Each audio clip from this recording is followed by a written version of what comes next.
Magnesium, what is it? Well, it's a mineral. It's an essential mineral. You get it from eating food. Any nutrient that's essential means your body needs it, can't function without it, and you have to eat it because you cannot produce it. Your body can't take other minerals, other vitamins, carbs, fats, or proteins and make magnesium. You have to eat it.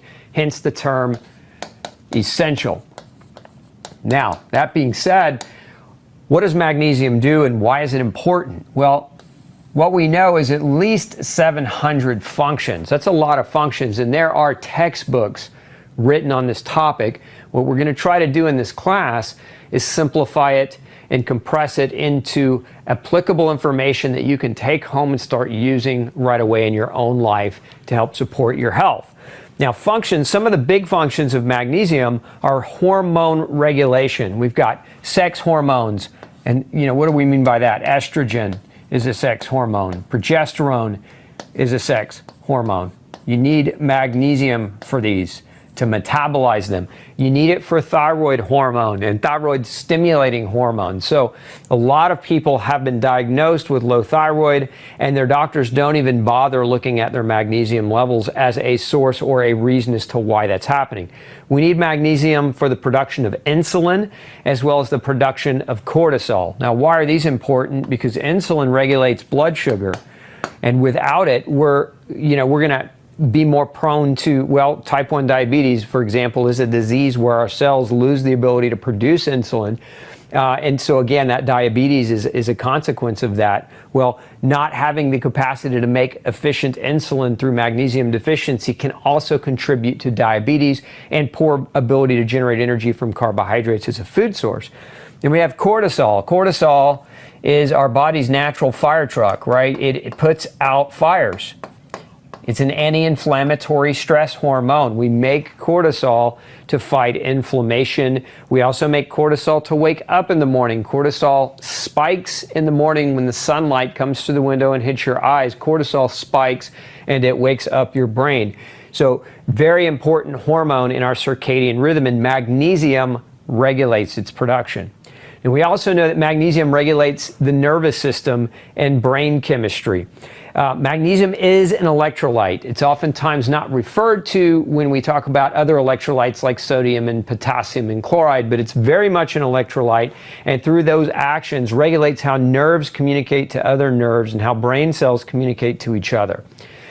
It also regulates energy production. When we're talking about generating energy, the body's source of energy, oftentimes referred to as ATP, adenosine triphosphate, is produced as a result of the breakdown of carbs, fats, and proteins. And in the modern diets today, most people are way too high in their carbohydrate consumption. You need magnesium for that. In essence, there are steps chemically in how we break down carbohydrates in this process inside of our cells called Krebs cycle. And magnesium is required in multiple steps of that carbohydrate breakdown. And so we cannot generate energy from carbohydrate-based foods without magnesium being present.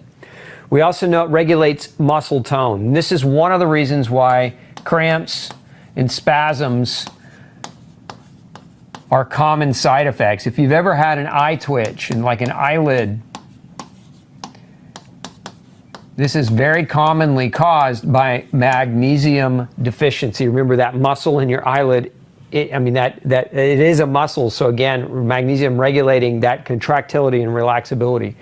Magnesium is necessary for DNA and RNA production in big part through this process of methylation. Now, methylation does more than leading to DNA and RNA production, which by the way is important because this is how we heal and repair and rebuild new tissue. And so without it, we get stuck. We can be injured and have a hard time healing. Our bodies don't repair as efficiently or as readily. Now, methylation, let's skip cell membrane for a minute. Methylation, a lot of people think about methylation and they think about detox.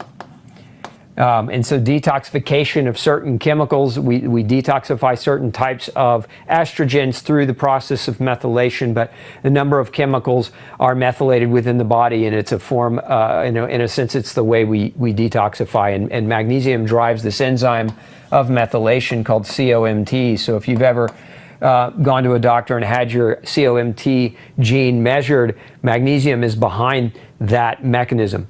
Cell membrane protection. Magnesium is very, very critical for driving systems that help protect the outer layer, the fatty layer, the lipid layer of the cell membrane itself. And then, of course, magnesium activates vitamin D. So many people taking high doses of vitamin D, oftentimes, if you're not getting enough magnesium, that vitamin D you're taking isn't going to work. And I've seen this be the case where people had negative consequences or negative side effects where they were taking vitamin D in higher doses and they didn't feel well. A lot of times it's because of magnesium deficiency. So very, very important functions. Again, we're not going to get into all 700, but I think it's important that you know some of the big ones. Now, let's take a look at magnesium absorption.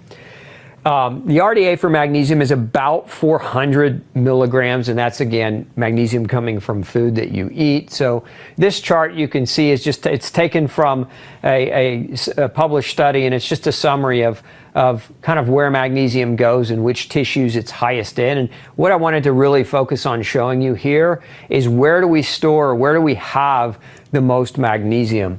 We have the most magnesium in the muscle tissue, 6,600 milligrams, as well as in the bone tissue, 12,900 milligrams. So muscle and bone are the biggest storehouses for magnesium, and that's important to know as we begin discussing some of the symptoms and diseases associated with magnesium deficiency.